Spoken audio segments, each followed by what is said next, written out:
Emiten batubara milik Taipan Lotakwang Bayan Resources kini menjadi perusahaan publik paling berharga kedua di Indonesia. Emiten berkode BYAN, bahkan pada perdagangan Selasa 27 Desember 2022, Bayan sempat mencatatkan kapitalisasinya hingga mencapai 810 triliun rupiah.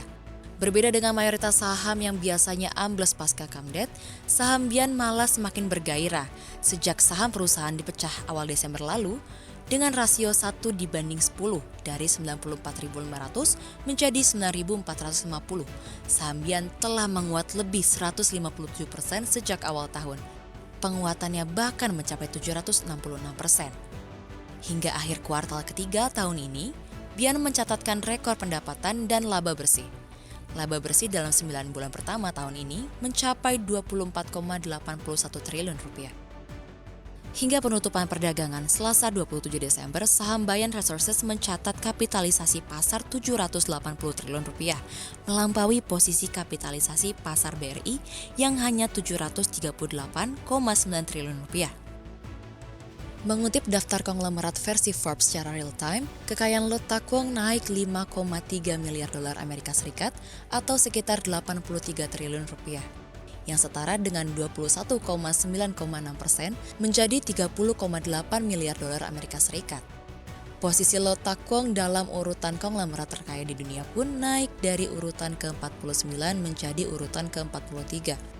Presentasi kenaikan kekayaan Lotakwang melampaui para konglomerat ternama seperti Elon Musk, Gautam Adani, Bill Gates, Warren Buffett, dan Mark Zuckerberg.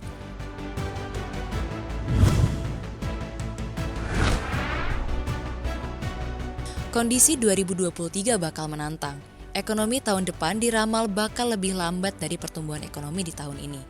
Meski begitu, Menteri Keuangan RI Sri Mulyani optimis pertumbuhan ekonomi tahun depan masih berada di kisaran 5%. Sri Mulyani menjelaskan pada tahun depan ekonomi Indonesia beresiko tumbuh lebih rendah karena environment global akan melemah.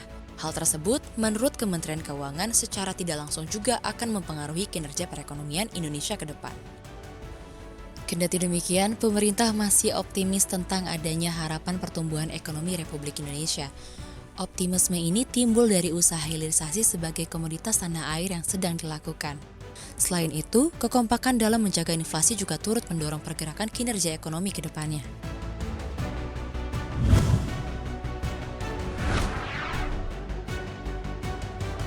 Menjelang berakhirnya masa jabatan Presiden Republik Indonesia Joko Widodo pada Oktober 2024 mendatang, Indonesia diperkirakan bakal kebanjiran katoda tembaga. Hal ini terjadi karena dua fasilitas pengolahan dan pemurnian atau smelter tembaga baru di dalam negeri bakal beroperasi di 2024 mendatang. Kedua smelter tembaga baru tersebut yaitu smelter yang dioperasikan PT Freeport Indonesia di kawasan industri JIPE, Gresik, Jawa Timur, dan smelter PT Aman Mineral Nusa Tenggara di BNT, Kabupaten Sumbawa Barat, Nusa Tenggara Barat. Presiden Direktur PT Freeport Indonesia, Tony Wenas, menyebut kedua smelter tembaga diperkirakan bisa menambah sekitar 800.000 ton katoda tembaga dari produksi saat ini yang berada di sekitar 300.000 ton per tahun. Dengan adanya tambahan produksi katoda tembaga ini, maka katoda tembaga di dalam negeri pada tahun 2024 diperkirakan akan semakin surplus. Hal ini tergambar lewat serapan nasional katoda saat ini yang masih berada di kisaran 150 ton atau berada di angka 50%.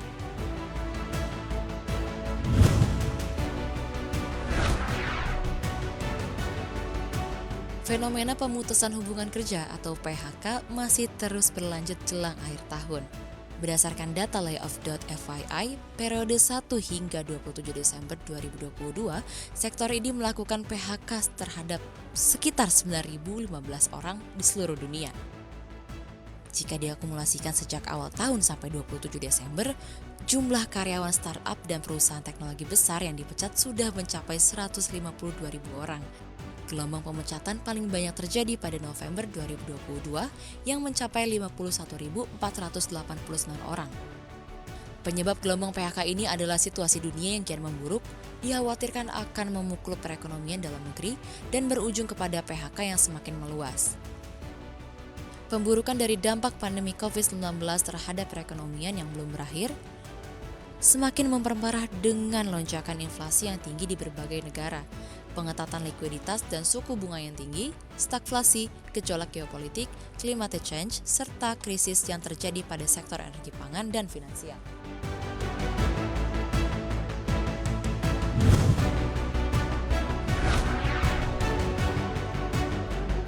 Saham operator pemakaman dan layanan pemakaman terbesar di Cina yang terdaftar di Bursa Efek Hong Kong naik ke level tertinggi dalam lebih dari setahun. Hal ini terjadi karena banyaknya korban yang meninggal dunia di negara itu akibat infeksi COVID. Saham grup internasional Fushoyan mencapai level tertinggi 2022 di 7,0,4 dolar Hong Kong per saham pada penutupan Jumat pekan lalu. Harga saham tersebut melonjak sekitar 80% dalam 2 bulan.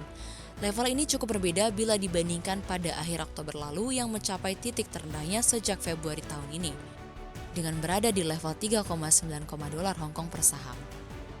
Terlepas dari laporan luas tentang lonjakan kematian akibat COVID yang membebani rumah sakit dan rumah duka, jumlah kematian resmi akibat COVID di Cina tetap rendah. Otoritas kesehatan di Cina mendefinisikan ulang kematian akibat COVID, yakni dengan memisahkan antara orang yang meninggal dengan pneumonia atau gagal napas meski disebabkan oleh virus corona.